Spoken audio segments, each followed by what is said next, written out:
Fi licio dod fan hyn I gweld ffrindiau mas o ysgol. Ni chwarae a fe jyst lot o ffon.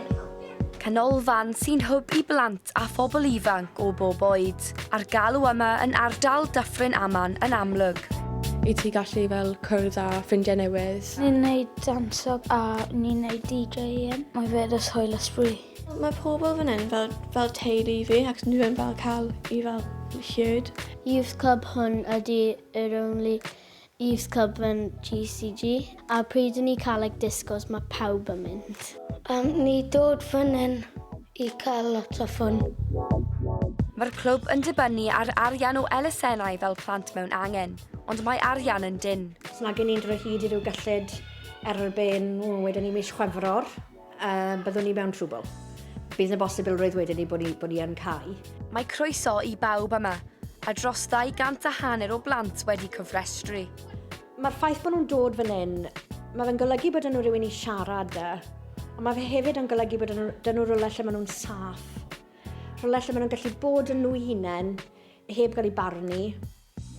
A fi yn becso tasau ni ddim yma lle byddan nhw. Gyda phob dim yn costio'n ddrytach, mae clybiau fel yr un yma yn teimlo'r pwysau, ond ei gwerth yn amrysiadwy. Ymhen 3 mis, bydd y dyn yma, Donald Trump, yn camu nôl i'r tŷ gwyn yn arlywydd America. America gynta yw ei neges, ond mae ei gyfrifoldeb yn mynd lawer ymhellach na hynny. Ac ymateb I newid hinsawdd yn un o'r heriau pwysicaf. I think it's a big scam for a lot of people to make a lot of money. Ydy, mae ei farn yn glir. Ac wrth baratoi ddychwelyd fel arlywydd America, mae Donald Trump yn bwriadu torri nôl ar addewidion yr Unol Daleithiau I helpu I atal cynhesu byd-eang.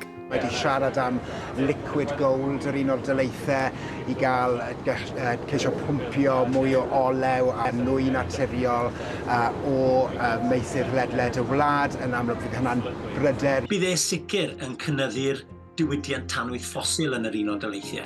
Bydd e siŵr o fod yn gwirdroi mesurau yn I glan Joe Biden. Ac yn ymhellhau oddi wrth y cytundebau rhyngwladol, fel cytundeb Paris er enghraifft. Cytundeb Paris. Dyma oedd y cytundeb gan arweinwyr y byd nôl yn COP 2015 I atal tymereddau byd-eang rhag codi mwy nag 1.5 Celsius. Ond, gweith ar addo, mae disgwyl I 2024 fod y flwyddyn gynhesaf ar gofnod. Yr wythnos hon, mae gwledydd y byd wedi dod at ei gilydd ar gyfer cynhadledd newid hinsawdd COP 29 yn Azerbaijan.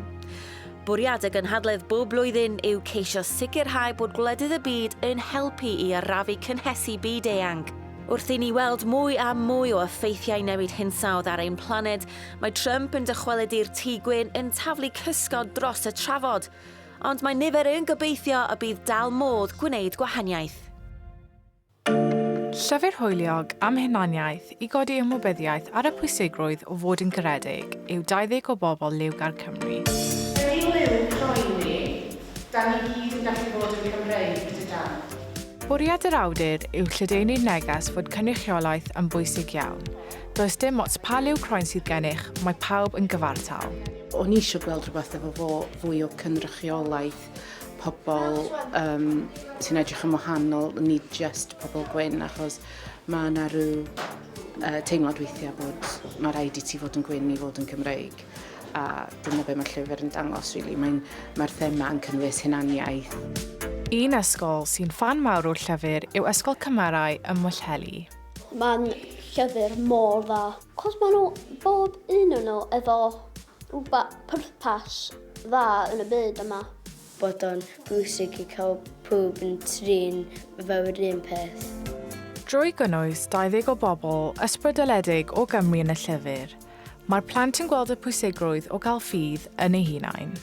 Da I helpu pawb arall I adnabod sut I trin pobl arall a I ddim bod I ddim trin nhw'n gwahanol I pobl arall.